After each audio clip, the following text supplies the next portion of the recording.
श्रीमद्वेदान्तरामानुजेति कृपया रङ्गिनिन्यस्तभारं तत्सम्प्राप्तागमान् तद्विदयमनगनं शिष्टदा पूर्णमग्र्यं श्रेष्ठश्रीरङ्गरामानुजमुनिकरुणालब्धमोक्षाश्रमन्तं सत्त्वस्तं श्रीवराहं यतिवरमनघं देशिकं संश्रयामि वेदान्तलक्ष्मणमुनीन्द्रकृपात्तबोधं तत्पादैक्मसरसीरुगभृङ्गराजं स्त्रय्यन्तेक्मकृतभूरिपरिश्रमन्तं श्रीरङ्गलक्ष्मणमुनिं शरणं प्रपद्ये।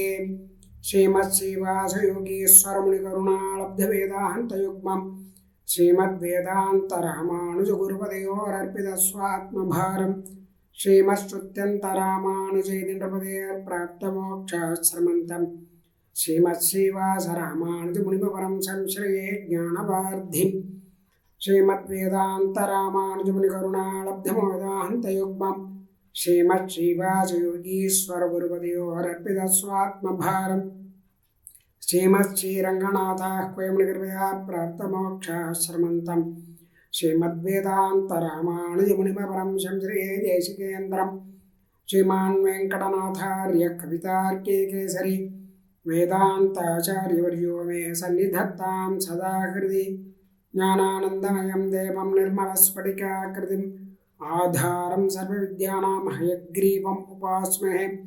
दिशन्तु मे देव सदा त्वदीयाः दयातरङ्गानुचराकटाक्षाः श्रोत्रेषु पुंसामृतं क्षरन्तीं सरस्वतीं संस्कृतकामधेनुं रामानुजदयापात्रं ज्ञानवैराग्यभूषणं श्रीमद्वेङ्कटनाथार्यं वन्दे वेदान्तदेशिकं சீரொன்னதோப்புள் திருவேங்கடமுடையான் பாரொன்ன சொன்ன பழமொழியில் ஓரொன்றுதானே அமையாதோ தரணியில் வாழ்வார்க்கு வானேறப்போமளவும் வாழ்வு. சிவப்பதியான சிவன் நாராயணன் தன் அடியார்களிடத்திலே இருக்கக்கூடியதான ஒரு நிருகேத கிருபா கடாட்சத்தினாலே சுவாமி தேசிகனுடைய திருநட்சத்திர வைபவத்தை நாம் கொண்டாடின்னு இருக்கோம். ஹைதராபாத் செகந்தராபாத் தேசிக சபையினால் ஏற்பாடு செய்யப்பட்டு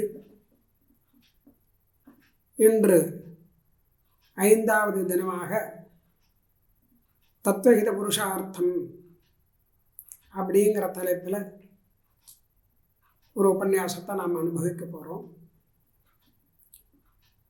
முதல் நாள் சுவாமி தேசிகனுடைய அவதாரம் அனந்தசூரி தோத்தாரம்பாம்பியார் அந்த தம்பதிகளுக்கு திருவேங்கடமுடையான் தன்னோர் அம்சமாக கண்டாம்சமாக அவதாரம் பண்ணினான். அப்படி அவதாரம் பண்ணினதான அந்த சுவாமி தேசிகனுடைய அவதார விசேஷத்தை அனுபவித்தோம். 2வது நாள் வேதம் தமிழ் மறைகள் இரண்டையும் ஒன்று சேர்த்து உபய வேதாந்த ஸ்தாபனம் பண்ணினதான ஸ்ரீ பாஷ்யகார சுவாமி தேசிகனுடைய அந்த வைபவத்தை அனுபவித்தோம். 3வது 4000 அடியோங்கள் வாழ்வே அப்படின்னு வேதாந்த சாஸ்திரங்களில் சொல்லப்பட்டுள்ளதான தத்துவ புருஷார்த்தங்கள்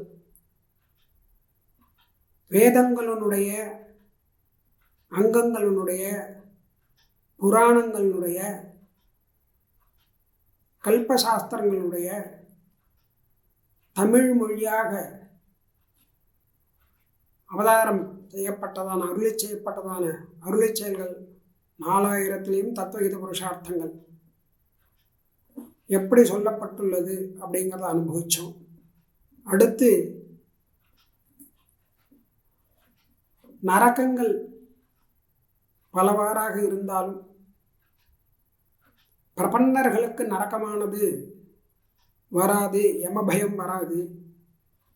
ஏன்னா சதாச்சாரிய சம்பந்தத்தினால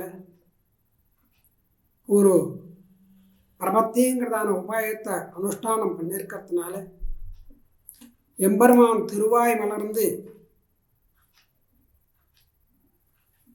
பக்தியோ அல்லது பிரபத்தியோ ஏதாவது உன்னை அனுஷ்டானம் பண்ணினால்தான் என்னை அடைய முடியும்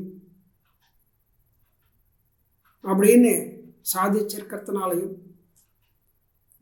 பிரபன்னாளுக்கு ஸ்ரீ வைஷ்ணவாளுக்கு நான் பிரபு இல்லை, மற்றவர்களுக்கு தான் என்று யம தர்மராஜன் கூறியிருப்பதாலும், ரங்கநாதனுடைய திருநாமங்களை, எம்பெருமானுடைய திருநாமங்களை உச்சரித்தாலே போதும்,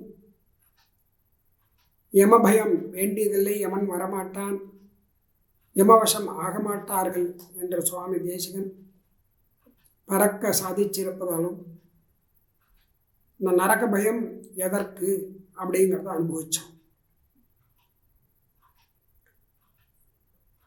இன்றைய தினம் தத்துவஹித புருஷார்த்தங்கள். தத்துவம்னா என்ன, ஹிதம்னா என்ன, புருஷார்த்தம்னா என்ன?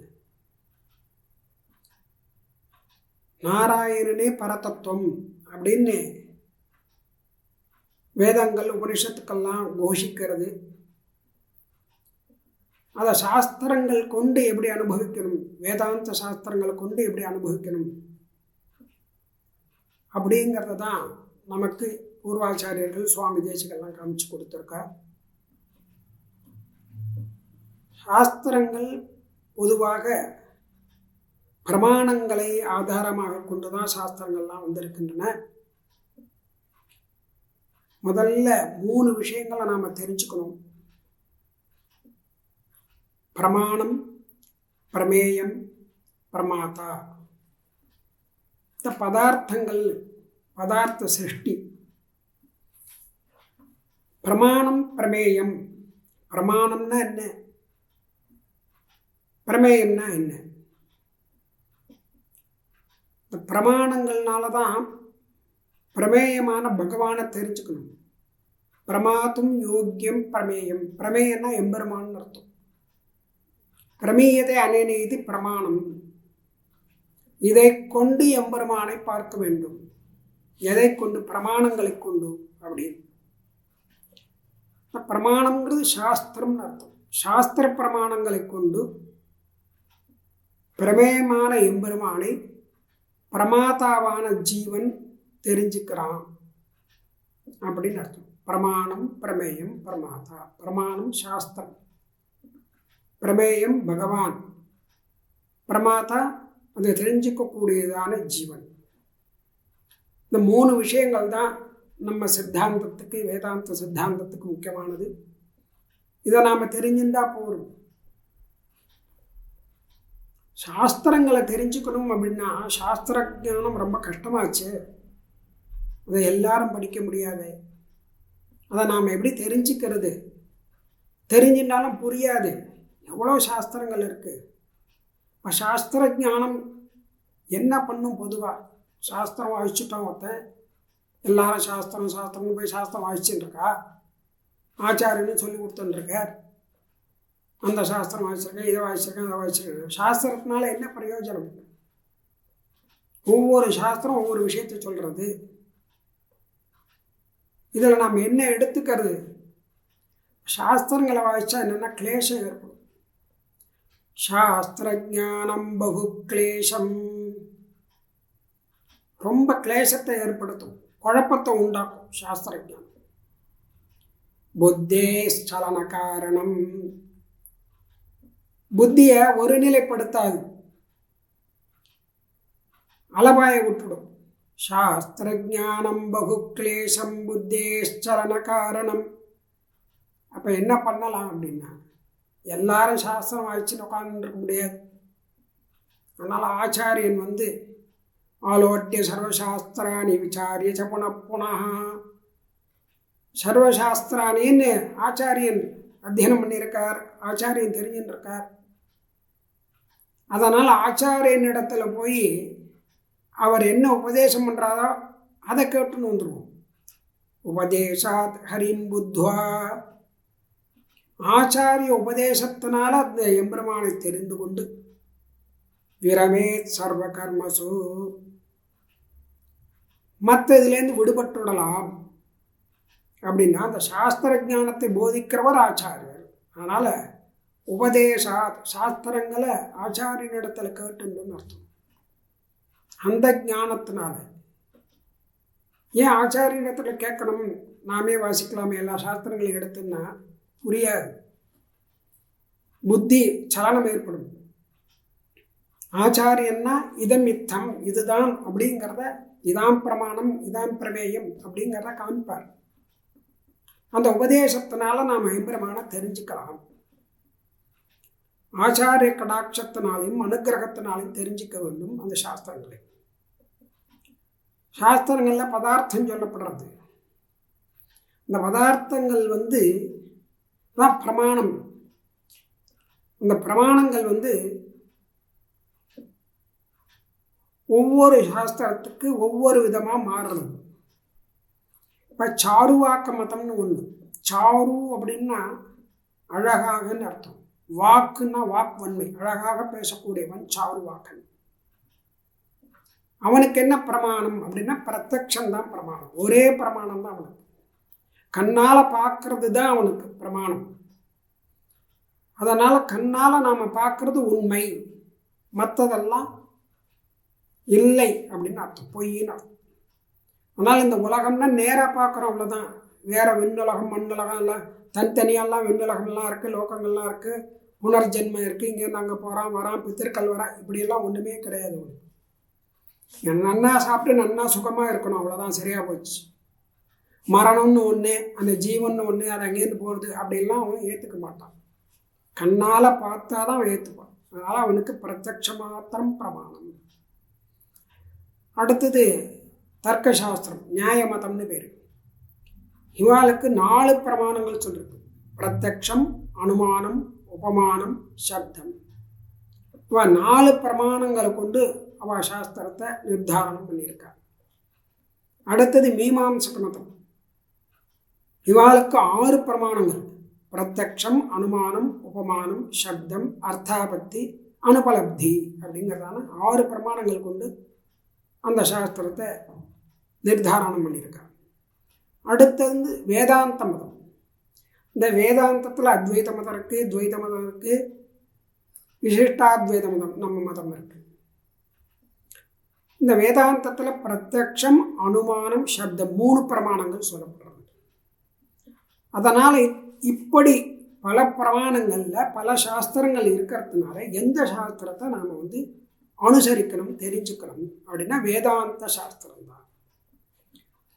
அதை தான் சுவாமி தேசிகன் பல வேதாந்த கிரந்தங்களில் நமக்கு காமிச்சிருக்கார்.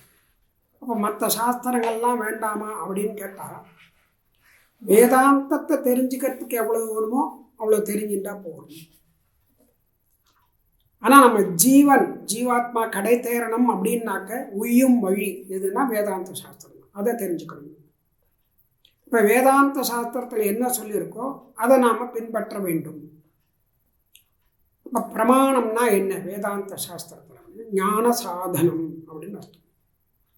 ஞானம் சம்பாதிச்சுக்கிறதுக்கு ஒரு காரணமாக சாதனமாக இருக்கக்கூடியது. பிரமேயம் அப்படிங்கிறது என்ன அப்படின்னா அது ஞான விஷயம். பிரமேயம் அப்படிங்கிறது ஞான விஷயம். அதனால் இந்த சாஸ்திரத்துக்கு பிரத்யக்ஷம், அனுமானம், சப்தம் அப்படின்னு சொல்லக்கூடியதான 3 பிரமாணங்கள் சொல்லப்பட்டது. இப்போ பிரத்யக்ஷம் அப்படிங்கிறது என்ன அப்படின்னா இந்திரிய ஜன்யம் அப்படின்னு. இந்திரியம் 5 புலன்கள். இந்திரியத்திலேருந்து உண்டாகக்கூடியது இந்திரிய ஜன்யம் அப்படின்னு சொல்லுவோம். இப்போ இந்திரிய ஜன்யம் அப்படிங்கிறது ஆத்மா மனசா சயுஜ்யதே மன இந்திரியேன இந்திரியம் அர்த்தேன அப்படின்னு. நமக்கு இப்போ பார்க்கணும் அப்படின்னாக்க ஆத்மா மனசுக்கிட்ட சொல்கிறது, மனசு கண்கிட்ட சொல்கிறது. எது பார்க்குறதோ அந்த புலன் இந்திரியத்துக்கிட்ட சொல்கிறது. உடனே கண்ணு பார்க்கறது, காது கேட்கறது, வாய் பேசுறது, இப்படி இந்திரிய ஜன்யம். அந்த ஞானம் தான் பிரத்யக்ஷம் அப்படின்னு. அனுமானம் வியாப்தி ஜன்யம்னு பேர். இப்போ அனுமானத்துக்கு ஒரு காரணமானதை ஒன்றை பார்த்து அந்த காரியத்தை முடிவு பண்ணுறது. நான் பர்வதத்தில் புகையை பார்த்துட்டு அக்னி இருக்குது அப்படின்னு தீர்மானிக்கிறது. அது எப்படி அங்கே புகை இருந்தால் அக்னி இருக்குன்னு எப்படி சொல்கிறது அப்படின்னா அதுக்கு ஒரு வியாப்தி சொல்கிறார். எத்தனை எத்தனை தூமகா தத்திர எத்தனை வன்னிகி அப்படின்னு. எங்கெல்லாம் புகை இருக்கோ அங்கெல்லாம் நெருப்பு இருக்கும் அப்படின்னு. அது மாதிரி அடுப்பில் பார்த்துருக்கோம், யாகங்களில் பார்த்துருக்கோம், கோவிலில் பார்த்துருக்கோம். அதனால் அக்னி இருந்தால் புகை இருக்கும் அப்படிங்கிறது. அந்த மாதிரி வியாப்தி ஞானத்தை வச்சுட்டு முடிவு பண்ணுறது, அனுமானத்தினால ஊகித்து முடிவு பண்ணுறது, தெரிஞ்சுக்கிறது தர்க்க சாஸ்திரம், நியாயசாஸ்திரம். இங்கே அனுமான பிரமாணம்னு பேர். அந்த அனுமானம் நம்ம வேதாந்தத்துக்கு உண்டு. இந்த அனுமானம் வியாப்தி ஞானத்தினால் ஏற்படக்கூடிய ஞானம். அடுத்தது சப்தம். ஆப்த வாக்கியம் சப்தம். ஆப்த வாக்கியம் சப்தா. ஆப்தகா சாதாரணமாக எல்லாரும் சொல்லுவா, நம்ம வழக்கத்தில் உண்டு. ஒருத்தரை பற்றி நம்ம இன்னொருத்தர் சொல்லும்போது இவர் எனக்கு ஆப்தர் அப்படின்னு சொல்லுவார். ஆப்தர் அப்படின்னா என்ன அர்த்தம் அப்படின்னு கேட்டால், அவன் ஒருபோதும் பொய் சொல்ல மாட்டார். அவன் சொல்கிற வார்த்தை எதாக இருந்தாலும் பிரமாணமாக இருக்கும், சத்தியமாக இருக்கும்னு அர்த்தம். அதுதான் ஆப்தான் பேர். ஆனால் பிராமண வாக்கியம், பிராமணருடைய வாக்கானது பொய்க்காது, உண்மையாக இருக்கும், சத்தியமாக இருக்கும்னு சொல்லுவான், பொய்யாகாது. அதனால் ஆப்தால் பேர். ஆப்த அப்படின்னா ஒருபோதும் பொய் சொல்லாமல் இருக்கிறது. அப்படி இருக்கிறவ தான் ஆப்தாவா, என்ன சொன்னாலும் அது சரியாக இருக்கும் அப்படின்னு. அந்த மாதிரி ஆப்த வாக்கியம் அவள் சொன்னது பிரமாணம். ஆப்த வாக்கியம் பிரமாணம், அதான் சப்தம். இதில் இந்த வேதாந்தத்தில் ரெண்டு விஷயம் இருக்குது. ஒன்று அப்பௌருஷயம், இன்னொன்று பௌருஷயம். இந்த சப்தா அப்படிங்கிறது இந்த வாக்கியங்கள். அப்பௌருஷயம் அப்படிங்கிறது வேதம், ஸ்ருதி. இந்த ஸ்ருதியாகிற வேதமானது அப்பௌருஷயம், யாராலையும் பண்ணப்படாதது. அதை எழுதினவா யாரும் கிடையாது, வேதத்தை யாரும் எழுதலை. அதனால் ஸ்ருதி பிரமாணம். அதனால் வேதம் சொல்லிடுத்தோம் அப்படின்னா பிரமாணம் அது. அதே மாதிரி ஸ்மிருதி, இதிகாச, புராண, ஆகம, அதுக்கப்புறம் தர்மசாஸ்திரம், திராவிட பிரபந்தம், ஆச்சாரியாளுடைய கிரந்தங்கள். இந்த மாதிரி பூர்வாச்சாரியாளுடைய கிரந்தங்கள் இதெல்லாம் பௌருஷயம், பண்ணப்பட்டது, ஒருத்தரால் எழுதப்பட்டது அப்படின்னா அது பௌருஷயம், புருஷனால் எழுதப்பட்டது. புருஷனால் எழுதப்படாதுன்னா பௌருஷயம், அப்பௌருஷயம். வேதத்தை யாருமே எழுதலை, அதனால் அது அப்பௌருஷயம், இது பௌருஷயம். வேதங்கள் 4: ரிக்வேதம், யஜுர்வேதம், சாமவேதம், அதர்வண வேதம். அந்த வேதங்களுக்கு அங்கங்கள் 6: சிக்ஷா, வியாக்கரணம், சந்தக, நிருக்தம், ஜோதிஷம், கல்பம். இந்த மாதிரி 6 அங்கங்கள். ஸ்மிருதிகள், மனுஸ்மிருதி, யாக்ஞவல்க ஸ்மிருதி, பராசர ஸ்மிருதி, இப்படி நிறையா ஸ்மிருதிகள் இருக்கு. இதிகாசங்கள் ராமாயணம், மகாபாரதம். புராணங்கள் ஸ்ரீ விஷ்ணு புராணம், ஸ்ரீமத் பாகவதம், கருட புராணம், சாத்திக புராணங்கள், இதெல்லாம் நிறையா இருக்குது. அந்த மாதிரி புராணங்கள். ஆகமங்கள் 18 புராணங்கள் சொல்கிறாங்க. ஆகமங்கள் பாஞ்சராத்திர ஆகமம், வைகானச ஆகமம், 2 ஆகமம் இருக்குது. தர்மசாஸ்திரங்கள் ஆபஸ்தம்பர், போதாயனர், இவெல்லாம் சூத்திரங்கள், தர்ம சூத்திரங்கள் பண்ணியிருக்கா. அந்த மாதிரி நிறையா சூத்திரங்கள் இருக்கு. திராவிட பிரபந்தங்கள் அப்படின்னு எடுத்துட்டோம்னா ஆழ்வார்கள் அருளை செய்ததான 4000 திவ்ய பிரபந்தம். அடுத்தது பூர்வாச்சாரிய கிரந்தம், நாதமுனி, ஆளவந்தார், பாஷ்யக்காரர், சுவாமி தேசிகன், இந்த மாதிரி ஆச்சாரியெல்லாம் பண்ணியிருக்கிறதான கிருதிகள். அந்த கிரந்தங்களுக்கு பூர்வாச்சாரியம். இதெல்லாம் பௌருஷேயம். இது பிரமாணங்கள், இவெல்லாம் பிரமாணம். இந்த பிரமாணத்தினால, இந்த பிரமாணங்கள்னால பிரமேயமான அந்த எம்பெருமான தெரிஞ்சுக்கிறது. இந்த பிரமேயம் அப்படின்னா என்ன? பிரமாத்தும் யோக்கியம் பிரமேயம், ஞான விஷயம்னு அர்த்தம். பிரமாணம் ஞான சாதனம், பிரமேயம் ஞான விஷயம். இந்த பிரமேயமானது 2 விதமாக சொல்லப்படுறது. ஒன்று திரவியம், இன்னொன்று அத்திரவியம் அப்படின்னு சொல்கிறோம். இப்போ திரவியங்கிறது என்ன? அவஸ்தாசிரயம். அந்த அவஸ்தை என்ன நிலையே சொல்கிறது, அவஸ்தாசிரயம். எதை ஆசிரிச்சுக்கோ, அவஸ்தாசிரயம், திரவியம். அது 2 விதம், ஜடம் அஜடம் அப்படின்னு 2 விதமாக இருக்குது. இப்போ ஜடம்ங்கிறது என்ன? பிரகிருதி. இப்போ பிரகிருதிங்கிறது திரவியம். இந்த பிரகிருதி தான் ஜடம். ஆனால் அந்த பிரகிருதி எப்படிப்பட்டது அப்படின்னு கேட்டால் திரிகுணாத்மிகா பிரகிருதி. இந்த பிரகிருதி திரிகுணாத்மிகா 3 குணங்களை உடையது. அப்படி சத்வம் ரஜசு தமசு, சத்வகுணம் தமோகுணம் ரஜோகுணம், இந்த 3 குணங்களை உடையதுதான் அந்த பிரகிருதி. இந்த பிரகிருதி சம்பந்தம் பிராகிருத லோகம் இதில் நாம் இருக்கிறதுனால்தான் நமக்கும் 3 குணங்கள் உண்டு. சத்துவகுணம் ரஜோகுணம் தமோகுணம் 3 குணமும் நம்ம இடத்துல உண்டு. இப்போ ஜடம்ங்கிறது பிரகிருதி திரிகுணாத்மிகா ஒன்று, இன்னொன்று காலம். இப்போ அஜடம் அப்படின்னா என்ன? ஜடம் இல்லாதது அஜடம். அதாவது ஸ்வயம் பிரகாசமாக இருக்கக்கூடியது, தனக்குத்தானே பிரகாசித்து கொண்டு இருக்கக்கூடியது. அந்த அஜடம் 2, ஒன்று பிரத்யக், இன்னொன்று பராக்குன்னு பேர்.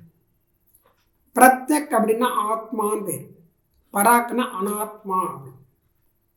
ஆத்மாவுக்கு பிரத்யக் அப்படின்னு பேர். அந்த ஆத்மா எத்தனை விதம்? 2 விதம். ஒன்று ஜீவாத்மா, இன்னொன்று பரமாத்மா. பராக் அப்படிங்கிறது அனாத்மா, ஆத்மா இல்லை, உயிரற்றதுன்னு அர்த்தம். அது தர்மபூத ஞானம், நித்திய விபூதி. இப்போ நித்திய விபூதியும் தர்மபூத ஞானமும் பராக்கு, ஜீவாத்மாவும் பரமாத்மாவும் பிரத்யக். இதுதான் வேதாந்தத்தில் நாம் தெரிஞ்சிக்க வேண்டியது. அடுத்தது இது திரவியம். அடுத்தது அத்ரவியம். அத்ரவியம் குண கர்மா இதை உடையது. சத்வரஜஸ்தமஸ் அப்படிங்கிறது இந்த குணங்கள் சத்வோ ரஜஸ்தமசி சப்தா ஸ்பர்ஷா ரூபா ரசம் கந்தா சயோகா சக்தி இதெல்லாம் சேர்ந்துருக்கக்கூடியது இந்த குணங்கள். இதெல்லாம் அத்ரவியம். இந்த பிரமேய பதார்த்தத்தை 3 விதமாக சொல்லுவாங்க. இது ஒரு விதமாக திரவியம் அத்ரவியம் சொல்லிவிடுறது. அடுத்தது 3 விதமாக சொல்லக்கூடியது சேதனன், அச்சேதனன், ஈஸ்வரன் அப்படின்னு சொல்கிறது. சேதனன்கிறது ஜீவாத்மா, அச்சேதனன் அப்படிங்கிறது உயிரற்ற பொருள், ஈஸ்வரன். இந்த சேதனன் 3 விதம், பத்தன், நித்தியன், முக்தன் அப்படின்னு. பத்தன் அப்படிங்கிறது சம்சாரி, இந்த பூலோகத்தில் இருக்கக்கூடியவன், இவருக்கு பத்தர்னு பேர். முக்தன் இதிலிருந்து விடுபட்டவன், மோட்சத்தை அடைந்தான், அவன் முக்தன். நித்தியன், நித்திய சூரிகள். இந்த 3மே ஜீவாத்மா வர்க்கம்தான், ஜீவாத்மாக்கள் தான். பரமபத்தில் இருக்கக்கூடிய நித்திய சூரிகளும் ஜீவாத்மாக்கள் தான். எங்கிருந்து போனவனும் ஜீவாத்மா, முக்தர்கள் ஜீவாத்மா தான். இங்கே இருக்கக்கூடிய பத்தர்கள் சம்சாரி, இவாளும் ஜீவாத்மா தான். இப்போ ஜீவாத்மா 3 வகையாக இருக்கு. இதில் அச்சேதனன் பிரகிருதி, காலம், சுத்த சத்துவம் அப்படின்னு 3 விதம் அந்த அச்சேதனனுக்கு. ஈஸ்வரனுக்கு பரன்னு பேர். அவனுக்கு பரஹா, பரன்னு பேர். பர, வியூக, விபவ, அந்தர்யாமி, அர்ச்சை அப்படிங்கிறதான 5 நிலைகளை உடையவன் அந்த ஈஸ்வரன். ஈஸ்வரன் இதுக்கு தத்துவங்கள் பேர். சேதன தத்துவம், அச்சேதன தத்துவம், ஈஸ்வர தத்துவம் அப்படின்னு 3 விதமான தத்துவங்களாக சொல்லக்கூடியது. இப்போ நாம் அனுபவிக்க போகிறது என்ன அப்படின்னு கேட்டால் வேதாந்தம். இந்த வேதாந்தம் அப்படிங்கிறதுல இந்த சாஸ்திரத்தை நம்ம சம்பிரதாயத்தில் ரொம்ப நன்னா திருடமாக காமிச்சவர் சுவாமி தேசிகன். இதை வளர்த்தவர், இந்த சித்தாந்தத்தை நம்ம கொடுத்தவர் ஸ்ரீபாஷ்யக்காரர். அதை நன்னா காப்பாற்றினவர் சுவாமி தேசிகன். ஆனால் வேதாந்த தேசிகன் அப்படின்னு பேர். இந்த வேதாந்தம் அப்படின்னா வேதத்தினுடைய அந்தம்னு பேர், சிரோபாகம்னு அர்த்தம், உபனிஷத்துன்னு அர்த்தம். வேதாந்தம்னா உபனிஷத்துக்கள் அப்படின்னு அர்த்தம். இந்த உபனிஷத்துக்கள் என்ன சொல்றது அப்படின்னு கேட்டால் தத்துவகீத புருஷார்த்தங்களை சொல்றது. இந்த வேதத்தில் எவ்வளோ விஷயங்கள், அனந்தாவை வேதாக, அதை பிரித்து கொடுத்தார் 4 வேதங்கள் வேதவியாசர். இப்போ அதில் சொல்லியிருக்கக்கூடிய விஷயங்களை தொகுத்து கொடுத்துருக்கா நமக்கு. அந்த தொகுத்து சொல்லக்கூடியதான் உபனிஷத்துக்கள். ஒவ்வொரு வேதத்திலிருந்தும் சொல்லப்பட்டுள்ளதான விஷயங்களை ஒரு வரிசைப்படுத்தி நமக்கு கொடுத்துருக்கா ரிஷிகள்லாம். அதனால் அதுக்கு உபனிஷத்துக்கள், வேதாந்தங்கள் அப்படின்னு பேர். இதில் தத்துவகீத புருஷார்த்தம் பிரதானமாக சொல்லப்படுறது. சாமானியமான மனுஷாளுக்கு இதை புரிஞ்சிக்க முடியாது, ரொம்ப கஷ்டம். அப்படிங்கிறதுனால இந்த வேதாந்த சாஸ்திரத்தை முதல்ல ரொம்ப கருணையோட வேதவியாசர் தான் பிரம்மசூத்திரங்களாக நமக்கு கொடுத்தார், உபதேசம் பண்ணினார், அருளி செய்தார். அதை பற்றி தான் முதல்ல நாம் அனுபவித்தோம். இந்த வேதமும் தமிழ் மறையும் அப்படிங்கிறது. அதில் தான் 4 அத்தியாயம் கொண்டதான அந்த பிரம்மசூத்திரங்கள். அது வேதாந்த பிரவச்சனம் பண்ணினார் முதல்ல வேதவியாசர். அதுக்கு அந்த பிரம்மசூத்திரங்களுக்கு அந்த வேதார்த்தங்களை எல்லாம் இன்னும் நன்னா தெரிஞ்சுக்கணும் அப்படிங்கிறதுக்காக அந்த வேதாந்தார்த்தங்களை, அதாவது அந்த உபனிஷத்து வாக்கியங்களை கொண்டு, ஸ்ருதி வாக்கியங்களை கொண்டு பாஷ்யம் பண்ணினா 3 பேர். ஆதிசங்கரர், பகவத் ராமானுஜர், மத்வாச்சாரியர், 3 பேர் பண்ணா பாஷ்யம் பண்ணினா. இந்த பாஷ்யம் பண்ணும்போது அவள் என்ன பண்ணினா அப்படின்னு கேட்டால், இந்த வேதாந்தங்களான உபனிஷத்து வாக்கியங்கள் இருக்கோயோ, அந்த உபனிஷத்து வாக்கியங்களை அதுக்கு தன்னுடைய அபிப்பிராயங்களை, அந்த வேதாந்த வாக்கியங்கள் என்ன சொல்கிறது அப்படிங்கிறத தன்னுடைய அபிப்பிராயங்களை அந்த சாஸ்திரத்தில் பிரதிபாதனம் பண்ணி ஒரு வியாக்கியானம் பண்ணினான், பாஷ்யம் பண்ணினான். அதனால் சங்கர பாஷ்யம், மத்வ பாஷ்யம், ஸ்ரீபாஷ்யக்காரர் பண்ணினதுக்கு ஸ்ரீபாஷ்யம், ராமானுஜர் பண்ணினதுக்கு ஸ்ரீபாஷ்யம் அப்படிங்கிறதான 3 பேர். இந்த ஸ்ரீபாஷ்யத்துக்கு ஷாரீரக மீமாம்சா பாஷ்யம்னு ஒரு பேர் உண்டு. இது ஷாரீரக சாஸ்திரம் அப்படின்னு பேர். அதனால் ஷாரீரக மீமாம்சா பாஷ்யம். இதில் உபனிஷத் சித்தாந்தத்தை ஸ்தாபனம் பண்ணினார் பாஷ்யக்காரர். அதனால் இது விசிஷ்டாத்வைத்தம் அப்படின்னு பேர் உண்டு. இந்த சித்தாந்தத்தில் 3 தத்துவங்களை நன்னா பிரதிபாதனம் பண்ணிட்டு வரார். சித்து, அச்சித்து, ஈஸ்வரன் அப்படின்னு சொல்லக்கூடியதான 3 தத்துவங்கள். அதை பற்றி தெரிஞ்சுக்கணும். சித்து அப்படின்னாக்க சேதன தத்துவம், உயிருள்ள வஸ்து. அச்சித் அப்படின்னா உயிரற்றதான வஸ்து, அச்சேதன தத்துவம். ஈஸ்வரன் அப்படிங்கிறதுனா உயர்ந்ததான பரதத்துவம். இதை 2 காட்டிலும் விலட்சணமானது, வேறுபட்டது அப்படிங்கிறது. இப்போ என்ன பாஷ்யக்காரர் இங்கே என்ன பண்ணுறார் அப்படின்னு கேட்டால், மற்ற சித்தாந்தத்தை காட்டிலும் நம்மளுடைய சித்தாந்தம் மிகவும் உயர்ந்தது அப்படிங்கிற விஷயம் இங்கே தெரியுது. அதாவது இந்த சேதனன் அப்படிங்கிறது என்ன அப்படிங்கிற சொல்லும்போது, அச்சேதனமான வஸ்துவை காட்டிலும் வேறுபட்டது சேதனன்னு சொல்லி, இந்த சேதனன் அச்சேதனன் இது 2 காட்டிலும் வேறுபட்டது ஈஸ்வரன் சொல்லி, இந்த ஈஸ்வர தத்துவத்துக்கு இந்த சேதனம் உயிருள்ள பொருளும் அச்சேதனன் உயிரற்ற பொருளும் அவனுக்கு சரீரம் அப்படிங்கிற விஷயத்தை ஸ்தாபனம் பண்ணுறார். சரீரி பாவம்னு பேர். இதுதான் நம்ம சித்தாந்தத்துக்கு, நம்ம மதத்துக்கு முக்கியமான விஷயம், அசாதாரணமான விஷயம். இது மற்ற மதங்களில் கிடையாது. நமக்கு தான் இந்த 3 ஒன்றாவே இருக்கும்னு சொல்கிறது. சரீரி பாவம். ஆனால் ஆத்மா தனியாக, சரீரம் தனியாக இருந்தால் அதுக்கு சரீரின்னு பேர் வராது. ஒரு மனுஷன் இருக்கான் அப்படின்னா அந்த மனுஷனுடைய ஆத்மா ஒரு இடத்துல இருக்குது, அவன் ஒரு இடத்துல இருக்கான்னு, அந்த சரீரம் ஒரு இடத்துல இருக்குன்னா அந்த சரீரம் பேசுமா? அந்த சரீரத்தை ஏற்றுப்பாளா? அந்த சரீரத்துக்கு பேரே வேற வந்துடும். அந்த ஆத்மாவும் சரீரமும் சேர்ந்திருந்தால் தான் அந்த மனுஷனுக்கு பேர். அதனால் அந்த மனுஷனுடைய பேர் ஏதோ ஒரு பேர் வச்சுருக்கோம், அந்த பேரை வச்சு கூப்பிடும்போது அந்த ஆத்மாவை தனியாக, அந்த சரீரத்தை தனியாக கூப்பிடல. தனித்தனியாக இருந்ததுன்னா அந்த பேர் வராது, சேர்ந்தால் தான் வரும். அந்த மாதிரி சேர்ந்து இருக்கக்கூடிய 3 தத்துவமும் சேர்ந்து இருக்கக்கூடியது தான் நம்ம சித்தாந்தம். இப்போ சேதனன் அப்படின்னு சொல்லக்கூடியதான இந்த ஜீவனுக்கு அறிவு உண்டு, ஞானம் உண்டு. அந்த ஞானம் இருக்கிறதுனால ஒரு வஸ்துவை, ஒரு பொருளை பார்க்குறான். அப்போ அந்த பொருள் எப்படிப்பட்டது, அதை எப்படி உபயோகப்படுத்தலாம் அப்படிங்கிறதெல்லாம் யோசிக்கிறான். யோசித்து அந்த பொருளை அவன் அனுபவிக்கிறான்.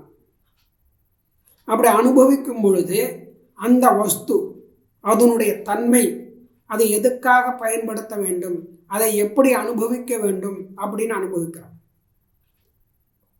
அப்படி அனுபவிக்கக்கூடியதான அந்த சேதனன் ஜீவனுக்கு, ஜீவாத்மாவுக்கு போக்தான்னு பேர்.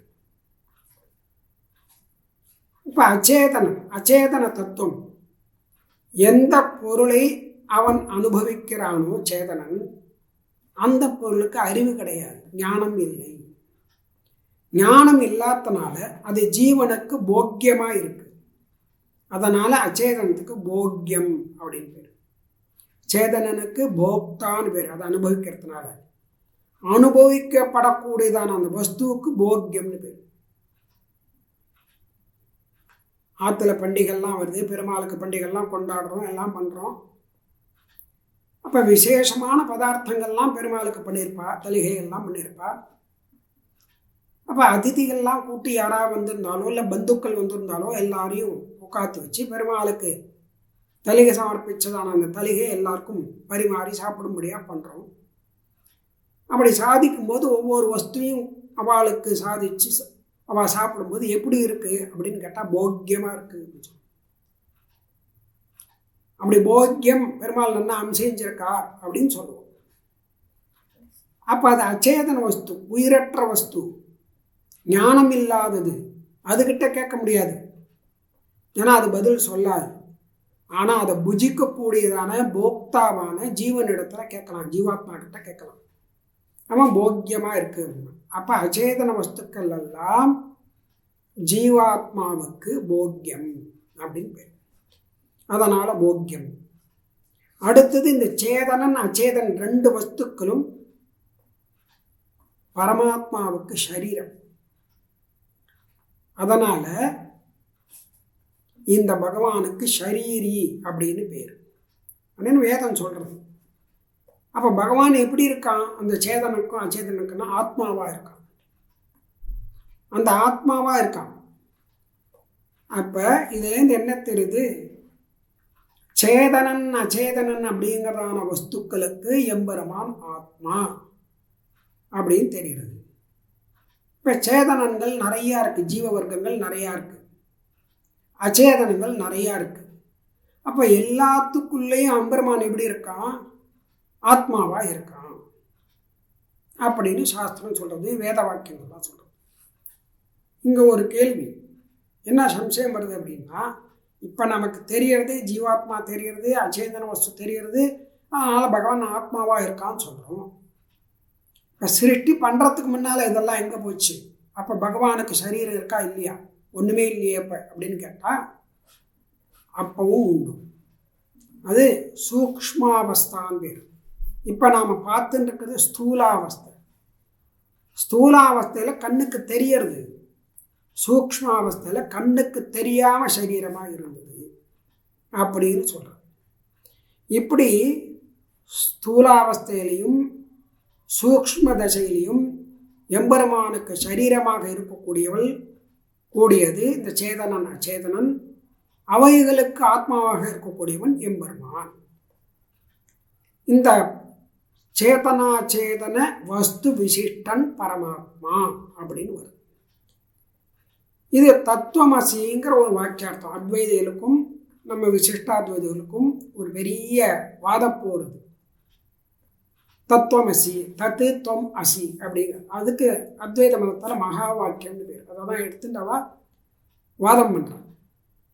இது நம்ம சித்தாந்தத்துக்கு அனுகூலமாகவே இருக்கக்கூடிய வாக்கியம். இது இங்கே தத்துன்னா என்ன, தொம்முன்னா என்ன அப்படின்னு எடுத்துட்டு அதை பிரதிபாதனம் பண்ணுறான். ஏஷ சர்வபூதாந்தராத்மா அபகத பாப்மா திவ்யோ தேவோ ஏகோ நாராயணா. ஏஷ சர்வபூதாந்தராத்மா அபகத பாப்மா திவ்யோ தேவ ஏகோ நாராயணா அப்படின்னு சுபார உபநிஷத்தில் ஒரு வாக்கியம். ஆத்மாவா ஏகமேவாசீத், ஆத்மாவா இதமக்ர ஆசீத். சிருஷ்டிக்கு முன்னால ஆத்மா மட்டும்தான் இருந்தது அப்படின்னா பரமாத்மா மட்டும்தான் இருந்ததுன்னு அர்த்தம். அப்போ இந்த சேதனன் அச்சேதனன் எங்கே போச்சு அப்படின்னு கேட்டால், சூக்ஷ்மமாக அவருடைய திருமேனியில் இருக்குது, அவருக்கு சரீரமாக இருக்குது அப்படின்னு அர்த்தம். இதுக்கு காரணாவஸ்தைன்னு பேர். வெளிப்படாமல் சூக்ஷ்மமாக இருந்தால் அதுக்கு காரணாவஸ்தை. அப்போ பகவான் காரணபூதனாக இருக்கான். அவன் தான் சிருஷ்டிக்க போகிறான். எல்லா ஜகத்தையும் எல்லா உலகத்தையும் அவன் தான் சிருஷ்டிக்க போகிறான், அவன் தான் சிருஷ்டிச்சான். அப்படிங்கிறதுனால சர்வ ஜகத் காரணபூதன் அப்படின்னு அவனுக்கு பேர். இப்போ காரண அவஸ்தையில் அவ்வக்தமாக வெளியில் தெரியாமல் எந்த பேரும் ஊரும் இல்லாமல் இருக்கக்கூடிய அவஸ்தைக்கு காரணாவஸ்தைன்னு பேர். அதுக்கப்புறம் பகவான் சிருஷ்டி பண்ணுறான், அது காரியாவஸ்தைன்னு பேர். அந்த காரியாவஸ்தையில் என்ன பண்ணுறான் அப்படின்னா அதுவும் வேத வாக்கியங்கள் கொண்டு சொல்லப்படுது.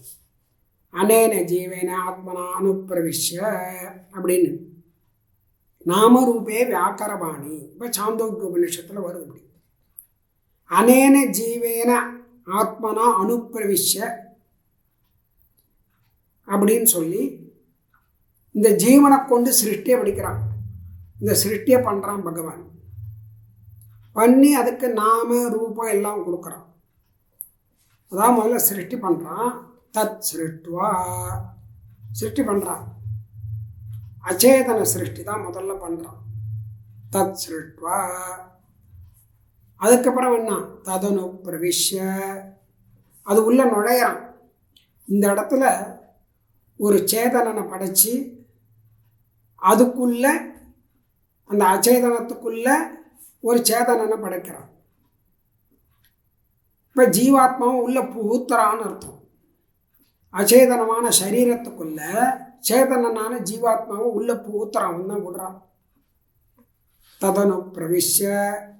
அப்புறம் என்ன பண்ணுறான், ததேவானுப்ராவிசத்து தத் திருஷ்டுவா ததேவானுப்ராவிசத்து ததனு பிரவிஷ்ய. பகவான் என்ன பண்ணுறான், இந்த ஸ்ருதி வாக்கியத்தை கொண்டு அழகாக இது பண்ணுறான். தத் சிருஷ்டுவா, தத் அச்சேதன வஸ்து, ததேவானுப்ராவிசத்து. அனுப்பிராவிசத்துனா இல்லை ஜீவாத்மா சேதன வஸ்து உள்ள புகுத்துறான். அதுக்கப்புறம் என்ன பண்ணுறான், ததனு பிரவிஷ்ய, அதை தொடர்ந்து அவனும் உள்ளே வந்துடுறான், அந்தர்யாமியாக இருந்துடுறான். இப்போ அச்சேதனமான ஒரு சரீரம், அதுக்குள்ள சேதனமான ஜீவாத்மா, அந்த ஜீவாத்மாக்குள்ள அந்தர்யாமியான ஈஸ்வரன், 3 பேர் இருக்கான். இதுதான் சித்து அச்சித்து ஈஸ்வரன் அப்படி தத்துவத்திரயம். இதுதான் தத்துவம். இப்படி பகவான் என்ன பண்ணுறான், பகுஸ்யாம், நான் பலவாறாக ஆகிறேன். அப்போ எல்லாமே பிரபஞ்சம் முழுக்க எத்தனை வஸ்துக்களுக்கோ அத்தனையும் பகவான் தான், எல்லாமே பகவான் தான் அப்படிங்கிற விஷயமானது நமக்கு இந்த உபனிஷத்தெல்லாம் சொல்லி கொடுக்கறது. இப்படி சரீரி பாவம், பகவானுக்கு நாம் எல்லாமே சேதனமாக இருக்கட்டும் அச்சேதனம், அதாவது உயிருள்ள பொருளும் உயிரற்ற பொருளும் அவனுக்கு உடம்பு சரீரம். அதனால் பிரம்மத்துக்கு லட்சணம் சொல்லும்போது ராமானுஜர் என்ன பண்ணார், சிதச்சித் விசிஷ்டம் பிரம்மா அப்படின்னு லட்சணம் சொன்னார். இதை சுவாமி தேசிகன் பரமத பங்கத்தில் 4வது பாசுரத்தில் சாதிக்கிறார்.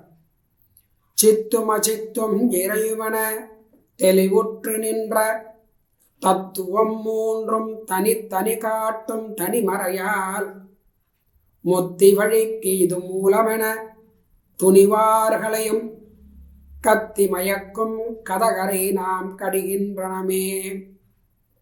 இந்த தத்துவஞானத்தை முதல்ல தெரிஞ்சுக்கணும். இப்போ தத்துவஞானம் தெரிஞ்சுட்டா. இப்போ நமக்கு தத்துவஞானம் தெரிஞ்சுன்னு இருக்கோம். சேதனன்னா எது, சேதன தத்துவம், அச்சேதன தத்துவம்னா என்ன, ஈஸ்வர தத்துவம்னா என்ன. இதுக்கு பராபர தத்துவம்னு பேர். பரதத்துவம்னா எம்பெருமான். ஆனால் நாராயணன் தான் தத்துவம். இப்போ பரமாத்மா பரதத்துவம்னு பேர். அப்போ அவர தத்துவம் எதுன்னா சேதனம் ஜீவாத்மாவும் அச்சேதனன் உயிரற்ற பொருளும் அவர தத்துவம், அது உயர்ந்த தத்துவம், இது ரெண்டும் தாழ்ந்த தத்துவம். அவர தத்துவம், பரம் அவரம் அப்படின்னு பேர். இந்த தத்துவஞானம் தெரிஞ்சுட்டா இந்த தத்துவஞானம் தான் மோட்சத்துக்கு மூல காரணமாக இருக்கு அப்படிங்கிறத சுவாமிங்க சாதிக்கிறார். அதுக்காக என்ன பண்ணுவா, அந்த தத்துவஞானிகள் இந்த தத்துவத்தை தெரிஞ்சின்றவா தத்துவஞானம் வந்தவா கிட்ட கத்தி மயக்கும் கதகரை. அவள் மற்றவெல்லாம் இப்படி அப்படி சொல்லி குழப்பறாலே அந்த குழப்பமெல்லாம் இங்கே பண்ண முடியாது. ஏன்னா இங்கே நாம் அவளை கண்டிக்கிறோங்கிறார் சுவாமி தேசிகன். தத்துவஞானம் எங்களுக்கு தெரியும், உங்களுடைய மாயாஜாலம் மயக்கத்துக்கெல்லாம் நாங்கள் மயங்க மாட்டோம் அப்படிங்கிறார். இது தத்துவம், இப்படி சொல்லப்பட்டது தான் தத்துவம். அடுத்தது உபாயம், ஹிதம். தத்துவ ஹித புருஷார்த்தத்தில் ஹிதம். இப்போ தத்துவஸ்வரூபத்தை தெரிஞ்சுட்டா, தத்துவஸ்வரூபன்றிருக்கு அதை தெரிஞ்சுட்டோம்னா இந்த தத்துவஸ்வரூப ஞானத்தினால இப்போ சேதனனுடைய சுரூபம் என்னன்னு தெரியணும். அணுஸ்வரூபம், அதே மாதிரி தாஸ்யம், அடிபணிந்திருத்தல் அப்படிங்கிறது தெரியணும். இப்போ சொல்லப்பட்டதான 3 தத்துவங்கள் இருக்கு. சித்துங்கிறது 3, பத்த முக்த நித்தன்னு 3. அதே மாதிரி அச்சேதனமும் 3 தான். பிரகிருதி, திருகுணம், காலம், அப்படி 3. இப்போ பகவான் என்ன பண்ணுறான், இந்த 3த்துக்குமே, இந்த ஜீவாத்மாவாக இருக்கட்டும், சேதனமாக இருக்கட்டும், அச்சேதனமாக இருக்கட்டும், இவைகளுடைய சொரூப ஸ்திதி பிரவர்த்தி, இந்த 3த்துமே பகவான் தான் நடத்துகிறான். அதனால் இதனுடைய சொரூபம் என்ன, ஸ்திதி இருக்கக்கூடிய தன்மை என்ன, பிரவர்த்தி செயல்பாடுகள் என்ன அப்படிங்கிறது அந்த ஈஸ்வர தத்துவம் தான் நியமிக்கிறது, பண்ணுறது எல்லாம். அதனால் இந்த தத்துவஞான ஸ்வரூபம், தத்துவஸ்வரூப ஞானம், ஒவ்வொரு தத்துவத்தினுடைய ஜீவாத்மா ஸ்வரூபம் என்னன்னு தெரிஞ்சுது, பரமாத்மா ஸ்வரூபம் என்னன்னு தெரிஞ்சுது. அப்போ அது தெரிஞ்சின்றதுனால ஒரு ஞானம், அதனால் தத்துவஸ்வரூப ஞானம்னு பேர். அதனால் ஜீவாத்மா என்ன பண்ணுறான், புருஷார்த்தம் வேணும்னு ஆசைப்படுறான். அப்போ புருஷார்த்தம் வேணும்னா உடனே கிடச்சிடுமா அப்படின்னு கேட்டால், அந்த புருஷார்த்தத்துக்கு வேண்டியதான சாதனம் என்னவோ அதை பண்ணுறதுக்கு அவன் முயற்சி பண்ணுறான், அந்த வழியில் போகிறான். அதுக்கு என்ன பண்ணணும், புருஷார்த்தம் அப்படிங்கிறது மோட்சம், இந்த ஈஸ்வர தத்துவம் இருக்கே அதை அடையணும்னு அர்த்தம். அதை இந்த தத்துவஞானத்தினால அவன் தெரிஞ்சுட்டான். அதை அடையிறதுக்கான வழியை இப்போ தேடின்னு வரான். என்ன வழி, என்ன பக்தி பிரவர்த்தி அப்படிங்கிறது தான் உபாயம். அந்த பக்திக்கு என்ன பண்ணுறான், அந்த பரதத்துவமான அந்த பகவானை உபாசனம் பண்ணுறான், தியானம் பண்ணுறான், தபஸ் பண்ணுறான். இன்னொன்று பிரபத்தி, அதை பண்ண முடியாதவா சரணாகதி பண்ணுறான், பிரபத்தி பண்ணுறான், அதை அனுஷ்டிக்கிறான் அவனை அடையிறதுக்கு. இதுதான் ஹிதம், தத்துவம் ஹிதம், உபாயம்.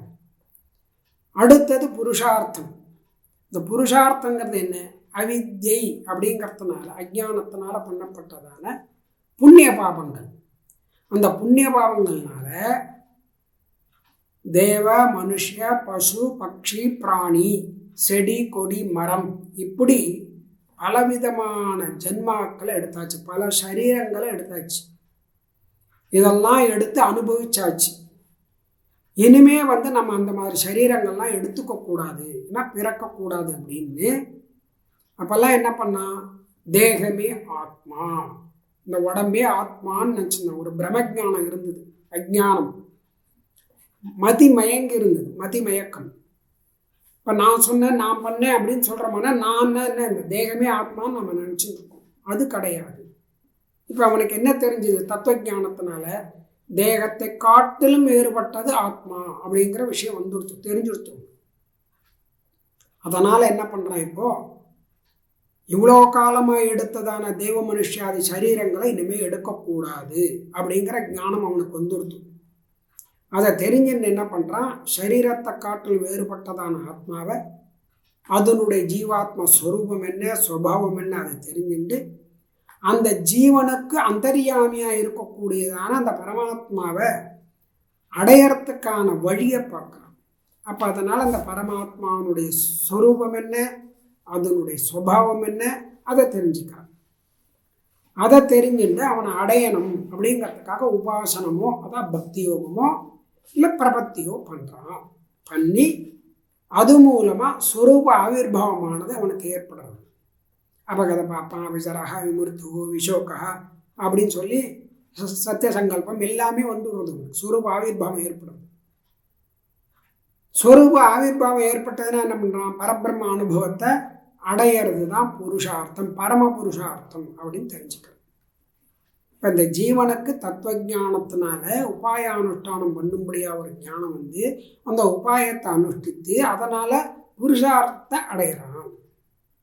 அப்படிப்பட்டதான மோட்சானந்தம் இருக்கே, அது உயர்ந்த தத்துவமான பரமாத்மாவான பகவான் ஸ்ரீயப்பதியான சிவன் நாராயணனுடைய ஆனந்தமும் இந்த ஜீவன் மோட்சத்துக்கு போய் கொடுக்குறானே ஆனந்தம், அந்த ஆனந்தமும் ஒரே மாதிரியாக இருக்கும்.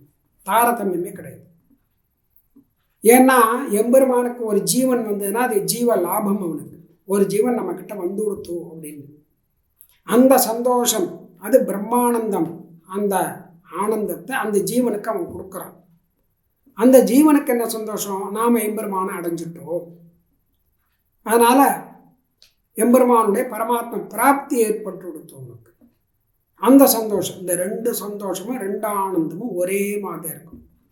அதான் பரபிரம்மானுபவம் அப்படின்னு பேர். அந்த பிரம்மானந்தம்னு பேர். அதை பகவான் கொடுக்குறான். ரெண்டு பேருக்கும் சமமாக இருக்கும், அந்த ஜீவனுக்கு தரான். இப்படி தத்துவகீத புருஷார்த்தத்தை சாஸ்திரங்கள்லையும் ஆழ்வார் ஆச்சாரியாளுடைய திவ்ய சொத்துகளையும் நாம் வந்து அனுபவிக்கலாம். இப்படி நிறைய அருளி செய்துள்ளார். இந்த பிரமாண விஷயங்களை ஒரு சங்கிரகம் பண்ணி பட்டர் சாதிச்சிருக்கார். ரங்கராஜஸ்தவத்தில் ஒரு ஸ்லோகத்தில் சாதிச்சிருக்கார். ரங்கநாதனை பார்த்து தான் பேசுவார் பட்டர். அப்படி சம்பாஷண மாதிரி தான் எல்லாமே இருக்கும். நேரடியாக பேசினவர். ரங்கநாதனுக்கும் பட்டருக்கும் ஒரு சம்வாதமே நடந்திருக்கு. அந்த மாதிரி இந்த ஒரு ஸ்லோகத்தில் இந்த பிரமாண விஷயங்களை சாதிக்கிறார் பட்டர். ஆதோ வேதா பிரமாணம் ஸ்மிருதிர்வ குருதே சேதிஹாசை புராணைஹி ஞாயை சார்த்தம் ததர்ச்சா விதிமுபரி பரீட்சீயதே பூர்வபாகः ஊர்த்வோ பாகஸ்த்வதீஹா குணவிபவ பரிஜ்ஞாபனைஸ்த்வத்பதாப்தௌ வேத்யோ வேதைஸ் சர்வைரஹவிதி பகவன்னே ஸ்வேனச்ச வியாசகர்த்த அப்படின்னு. ஹே ரங்கநாதனே, வேதங்களுக்கு பிரமாணம் தேவையில்லை. இந்த வேதங்களே பிரமாணம். அதனால் வேதங்கள்லாம் என்ன பண்ணும், தான் யார் அப்படின்னு காமிக்கிறதுக்கு ஒரு பிரமாணம் வேணும்னு தேடாது. வேதங்களுக்கு வேதங்களே பிரமாணம். அதனால் வேதங்களுக்கு இன்னொரு பிரமாணம், வேதம் இதுதான் வேதம் காமிக்கிறதுக்கு ஒரு பிரமாணம் கிடையாது. அது வேதம்தான் பிரமாணம். ஆனால் அந்த வேதத்தை நன்னா பெருமைப்படுத்துறது, அதுக்கு உபகாரம் பண்ணுறது எது அப்படின்னு கேட்டால் ஸ்மிருதி, இதிகாச, புராண, பூர்வ மீமாம்சா, உத்தர மீமாம்சா போன்றதான எல்லா சாஸ்திரங்களும் அந்த வேதத்துக்கு உபகாரம் பண்ணிட்டுருக்கு. இந்த வேதத்துக்கு பூர்வ காண்டம், கர்ம காண்டம்னு ஒன்று உண்டு. பூர்வ காண்டம், உத்தர காண்டம், இந்த ரெண்டு வேதத்தில் பூர்வ காண்டம் வந்து கர்ம காண்டம். இந்த கர்ம காண்டத்தில் என்ன சொல்றதுன்னா, பகவானை எப்படி ஆராதிக்கிறது அப்படின்னு ஆராதனை விஷயத்தை சொல்றது. உத்தரகாண்டத்துக்கு ஞான காண்டம், பிரம்ம காண்டம் அப்படின்னு பேர். இதுல எம்பெருமானுடைய திருக்கல்யாண குணங்களையும் அவனுடைய விபூதிகளையும் சொல்றது. இப்போ உபனிஷத்துக்களுடைய வேலை என்ன அப்படின்னு கேட்டா, எம்பெருமானுடைய திருவடியை ஆசிரியக்கிறது தான் வேலை. அதை எப்போ ஆசிரியக்கலாம் அப்படின்னு பார்த்தோம். அதான் உபனிஷத்தினுடைய தர்மம். அதான் சொல்றது உபநிஷத்து வாக்கியங்கள்லாம். எம்பெருமான் திருவடியை அப்படி அடையிறது. இப்படி எல்லா வேதங்களும் வேதைச்ச சர்வம் அகமேவ வேத்யா, வேதைச்ச சர்வைர் அகமேவ வேத்யாங்கிறான் கிருஷ்ணன். அதனால எல்லா வேதங்கள்னாலையும் என்னை தெரிந்து கொள்ளலாம்.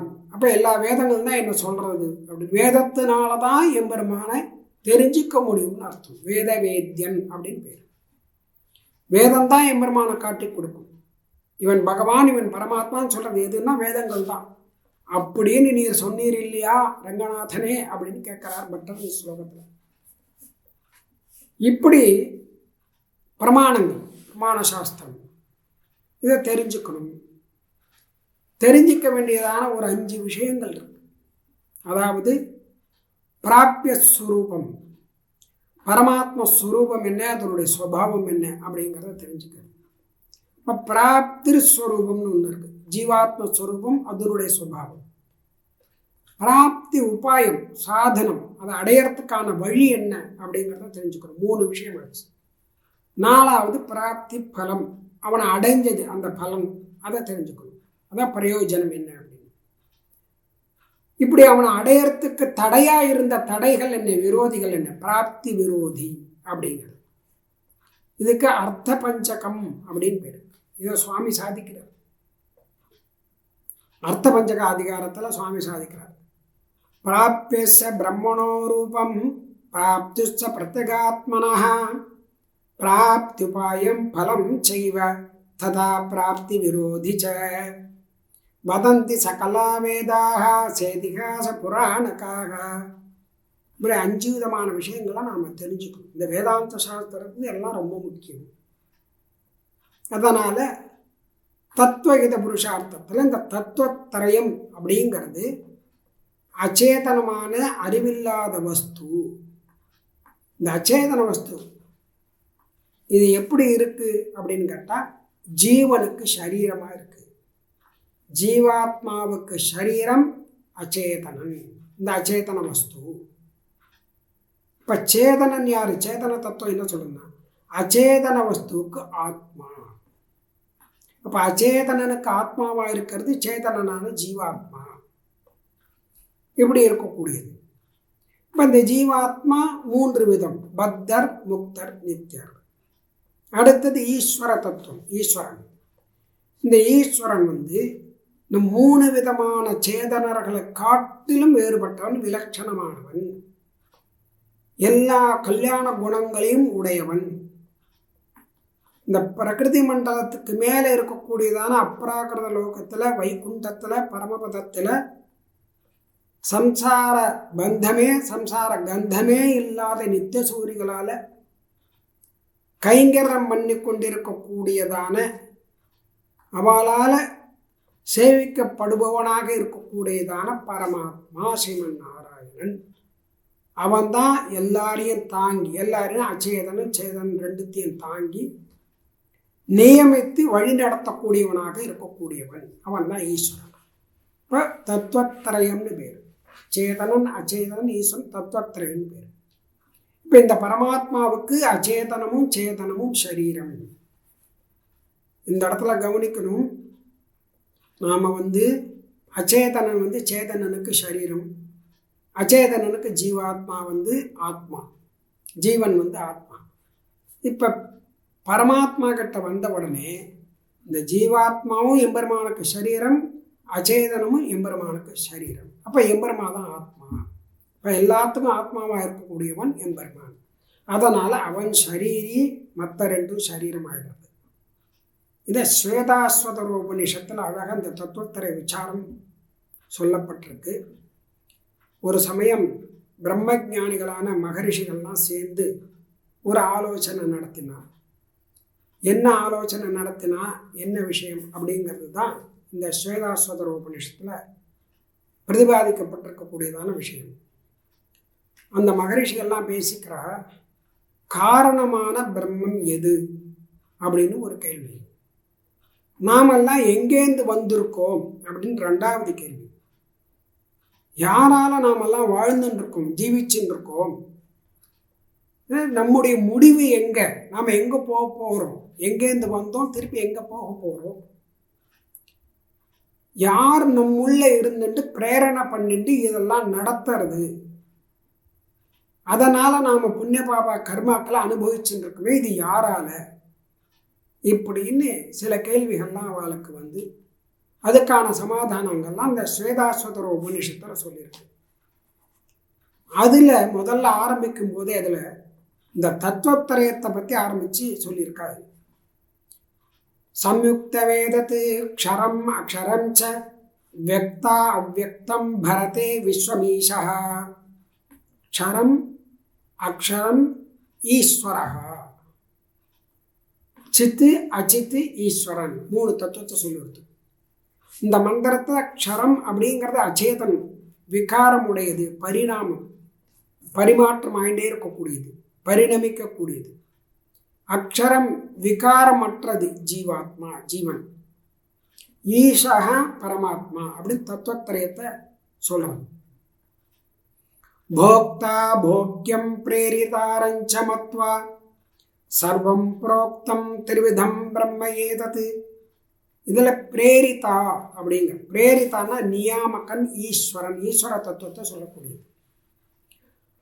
இந்த மாதிரி ஒரு வாக்கியம். இன்னொரு வாக்கியத்தில் அஸ்மான் மாயி சிருஜதே விஸ்வமேதது தஸ்மின் ச அந்யோ மாயையா சந்நிருத்தः மாயாம் து பிரகிருதிம் வித்யாம் மாயினம் து மகேஸ்வரம். இப்படி ஒரு 3 வாக்கியங்கள். இந்த வாக்கியங்களில் மாயி அப்படின்னு, அஸ்மான் மாயி சிருஜதே விஸ்வமேதது, இந்த உலகத்தெல்லாம் படைக்கக்கூடியவன் யார் அப்படின்னு கேட்டால் இந்த மாயிங்கிறதா ஈஸ்வர தத்துவம், ஈஸ்வரன் தான் படைக்கிறான். தஸ்மின் அந்யோ மாயையா சந்நிருத்தா, மாயையாங்கிறது அச்சேதன வஸ்து, இந்த அச்சேதன வஸ்துவை கொண்டு இந்த லோகத்தெல்லாம் படைக்கிறான், இந்த சேதனெல்லாம் படைக்கிறான் அப்படின்னு சொல்லு. இது அந்யகான்னு சொல்லுது. அந்யகா அப்படிங்கிறது என்ன அப்படின்னா, அந்யகா அப்படிங்கிறது சேதன தத்துவம், மாயையாங்கிறது அச்சேதன தத்துவம். இது தத்துவம். ஹிதம் என்ன, முமுக்ஷர்வை சரணமகம் பிரபத்யே. அதனால் மோட்சத்துக்கு ஆசைப்படக்கூடியவன் சரணாகதி பண்ணணும், பிரபத்தி பண்ணணும்னு சொல்லணும். புருஷார்த்தம் பகவத் கைங்கரிய ரூபம். இச்சாம்யகம் மகாபாகோ சாயுஜ்யம் தவ சுவ்ரத அப்படின்னு. அதனால் புருஷார்த்தம் பகவத் கைங்கரியம் அப்படிங்கிறது, இதெல்லாம் இந்த உபநிஷத்தில் சொல்லியிருக்கக்கூடியதான விஷயங்கள். இப்போ பகவத் அனுபவம் தான் நமக்கு எல்லை நிலம் அப்படின்னு, எல்லை நிலமாக கொண்டு இருக்கக்கூடிய தத்துவஞானம் நன்னா தெரிஞ்சதான நிலைக்கப்பட்டதான பரமேகாந்திகள். நன்னா தத்துவஞானத்தை தெரிஞ்சின்றவா பரமேகாந்திகளாக இருக்கக்கூடியவா பெருமாளை தெரிஞ்சுன்னு மோட்சத்துக்கு போடுவா.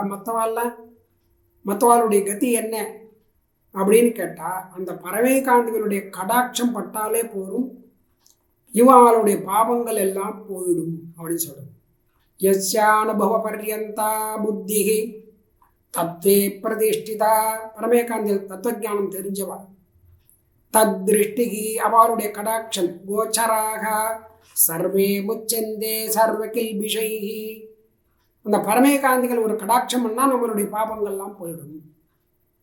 எத்தனையோ பிறவிகள் எடுத்து கழிச்சிருந்தாலும் எடுத்த பிறவி திரும்பி வரப்போகிறது இல்லை. கழிந்தது தான், எல்லாம் போனது தான், போயிடும்.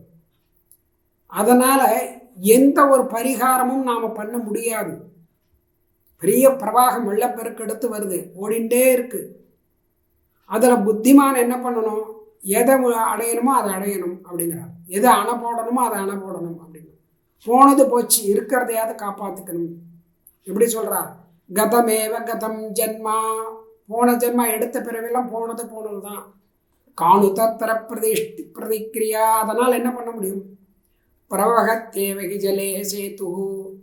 ஜலம் ஓடிண்டே தான் இருக்கும், புத்திமான் அதில் ஒரு அணை போடணும், சேத்து பண்ணணும். காரியோ விஜானதா. அதனால் என்ன பண்ணணும், எத்தனையோ ஜென்மாக்கள் கழிஞ்சு போச்சு, இனிமேல் ஜென்மாக்கள்லாம் நமக்கு வேண்டாம். எடுத்த ஜென்மாவில் அணை போடணும் அப்படின்னா சரணாகதி பண்ணணும். அந்த ஹிதம் உபாயத்தை தெரிஞ்சுக்கணும். அதனால் அவனை அடையணும், புருஷார்த்தத்தை அடையணுங்கிற. நாளும் நின்னடு நம்ம பழமை அங்கொடு வினையுடனே மாளும் ஓர் குறைவில்லை மனநக மலமரக் கழுவி. நாளும் நம் திருவடையடிகள் நலங்கடல் வணங்கி, நாளும் நம் திருவடியடிகள் தம் நலங்கடல் வணங்கி, மாளுமோரிடத்திலும் வனக்கொடுமாள்வது வளமே. அதனால் நாம் எடுத்த இந்த ஜென்மாவில் பிரபத்தியை பண்ணி அந்த மோட்சத்தை அடையணும் அப்படின்னு ஆழ்வார் அருளி செய்கிறார். ஜிதந்தே ஸ்தோத்திரம் கூட எத்தனை பிறவிகள் எடுத்தாலும் எம்பெருமானுக்கே கைங்கரியம் பண்ணணும் அப்படிங்கிறதான உனக்கு கைங்கரியம் பண்ணக்கூடியதான ஸ்ரீ வைஷ்ணவ ஜென்மாவேன்னு கொடுக்க வேண்டும் அப்படின்னு பிரார்த்திக்கிறார். நகாம கலுஷம் சித்தம் மமதே பாதையோஸ்திதம் மமதே பாதையோஸ்திதம். உன்னோட திருவடியிலே இது பண்ணிட்டு இருக்கணும், கைங்கரியம் பண்ணணும். காமையே வைஷ்ணவத்வம் சர்வ ஜென்மசு கேவலம். நான் ஆசைப்படுறது என்ன அப்படின்னு கேட்டால், எல்லா ஜென்மங்கள்லையும் வைஷ்ணவனாக இருக்கணும், ஸ்ரீ வைஷ்ணவனாக இருக்கணும், உனக்கே தொண்டு பண்ணணும், உனக்கே நாம் ஆட்செய்வோம் அப்படின்னு அந்த கைங்கரிய புத்தியோடு அந்த கைங்கரியம் பண்ணக்கூடிய ஜென்மா பிறவியாக தான் வேணும்னு கேட்குறார். அந்த மாதிரி தத்துவம் நாராயண தத்துவம், தத்துவம் சேதனா சேதன ஈஸ்வர தத்துவம், அதில் ஹிதம் உபாயம் பக்தி யோகம் இல்லை பிரபத்தி சரணாகதி, புருஷார்த்தம் மோட்சம் பிரம்மானந்தம் அப்படின்னு சொல்லி நீ உபன்யாசத்தை முடித்துக் கொள்கிறேன். கவிதாரக சிம்மாய கல்யாண குணசாலினே ஸ்ரீமதே வெங்கடேசாய வேதாந்த குரவே நமः. ஸ்ரீமதே ஸ்ரீ வராக மகாதேசிகாய நமः. ஸ்ரீமதே ரங்கராமானுஜ மகாதேசிகாய நமः. ஸ்ரீமதே ஸ்ரீனிவாச ராமானுஜ மகாதேசிகாய நமः. ஸ்ரீமதே வேதாந்த ராமானுஜ மகாதேசிகாய நமः. ஸ்ரீமதே நிகமாந்த மகாதேசிகாய நமः. ஸ்ரீமதே பகவதே பாஷ்யகாராய மகாதேசிகாய நமः. ஸ்ரீமதே வகுலபூஷண மகாதேசிகாய நமः. ஸ்ரீரங்கநாயக்கே நமாம். ஸ்ரீரங்கநாத பரபிரம்மணே நமாம். ஸ்ரீரங்கநாத திவ்யமணி பாதுகாபியான் நமः.